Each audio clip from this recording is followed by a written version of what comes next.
It's early October in Jersey City.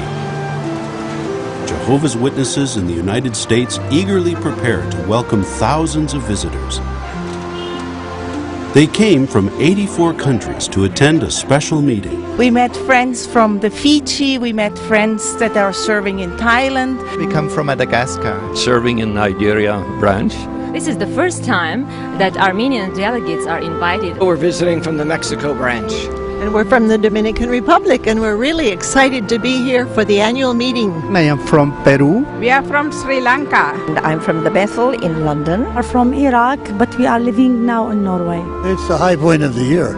A time when you learn about how God's Spirit is operating all over the world. Renewing acquaintances and making new friends and seeing old faces. And it's kind of like a big family reunion. I just feel privileged to be here. It's my first time. This meeting is held each year at the Stanley Theater. Built in 1928, it was one of the largest theaters in the country and one of the finest. In time, it fell into disrepair. In 1983, we purchased the building and fully restored it to its original condition. The Stanley serves as a beautiful setting for this eagerly anticipated 3-hour program.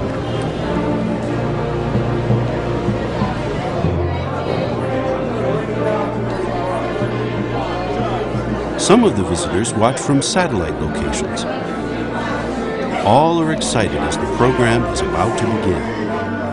The chairman, Anthony Morris, referred to previous annual meetings, and then... What will we hear this year? Will we hear any clarification of understanding of Scripture? We shall see. Next came a video update describing the building of kingdom halls in lands with limited resources. Another video featured highlights of recent special conventions. Christopher Maver then interviewed longtime faithful witnesses from Germany, Spain, and Malawi. After that, the audience enjoyed an exciting report chaired by Gary Bro on public witnessing in Manhattan. At just one table, in 2 days, 14 Bible studies were started. Many of them, the conversation went like this. Are you Jehovah's Witnesses? Yes, we are. Is it true that you offer for free home Bible studies? After we reassured them that yes, they had heard correctly, they said, how do I sign up for one? Brother Morris introduced another video on the making of Become Jehovah's Friend. Characters, props, and sets are designed. Then, these sculptures have to be given a skin. And the skin has to be painted. Hundreds of controls are added to a character similar to the bones and muscles in the human body. Would you like to see the 1-minute lesson that's going to be posted in January? After viewing a new 1-minute animation, those on hand were treated to a live performance. Already a favorite. Going to sing on the stage. We're singing song 120. Listen, obey, and be blessed. Now, speaking of song 120, as sung by our precious children, would you like to hear that song one more time? Just as a tree rooted deep by the waters gives of its fruit when each season arrives, if we obey as God's own sons and daughters, we'll all be blessed and enjoy endless life. Listen, obey, and be blessed. When you hear God's will express, if you be happy. After the joyful singing, the rest of the program focused on a clarified understanding of Matthew 24, 45 to 47. First, Jeffrey Jackson considered the topic, how is spiritual food prepared? He then gave a preview of what was to come.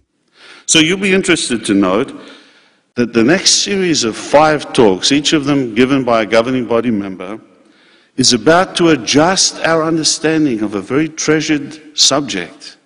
Next, Garrett Lush answered the question, which channel is Jehovah using? Faithful slave show that it wouldn't be easy to find out, and that different views would prevail.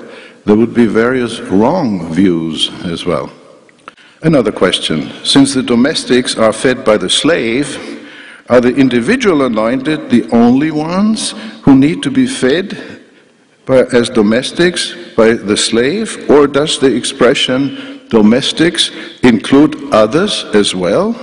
Then Guy Pearce highlighted the subject. Tell us, when will these things be? Faithfully now during this period of time. It would take some time to see them doing so. And then finally, verse 47, truly I say to you, he will appoint him over all his belongings. So when does a faithful slave receive the 2 appointments? So we mentioned one in 1919. The other is yet to come in the future, near future. We look forward to seeing that happen. Samuel Hurd gave the talk, Feeding Many Through the Hands of a Few. Jesus fed many through the hands of a few. He did so when providing material food, and he followed that same pattern when feeding the first century followers spiritually. Next, Stephen Lett considered who really is the faithful and discreet slave. What about anointed brothers who make up the faithful slave?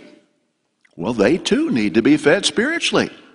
So these brothers humbly recognize that as individuals they are simply domestics, like all others of Jesus' followers. David Splain concluded with, what does all of this really mean? But then as the great crowd made its appearance, they too needed to be fed.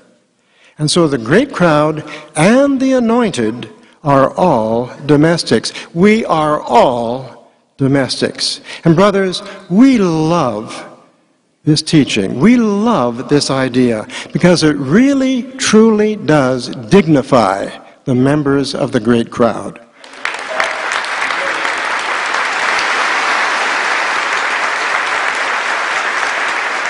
After a closing prayer by Mark Sanderson, the visitors went home happy and encouraged, eager to share with others the good things they had learned. Such an amazing example of divine education. One of the highlights that I really liked was when the kids were singing. And I was so impressed with the program today. I really appreciated the kids singing. From the little ones to the older ones who were interviewed. I especially enjoyed all the new developments happening around the world, and really shows how Jehovah's speeding up the work. Just to see the governing body's love for all of us friends. And I think it was a marvelous, really marvelous event today, not to be missed.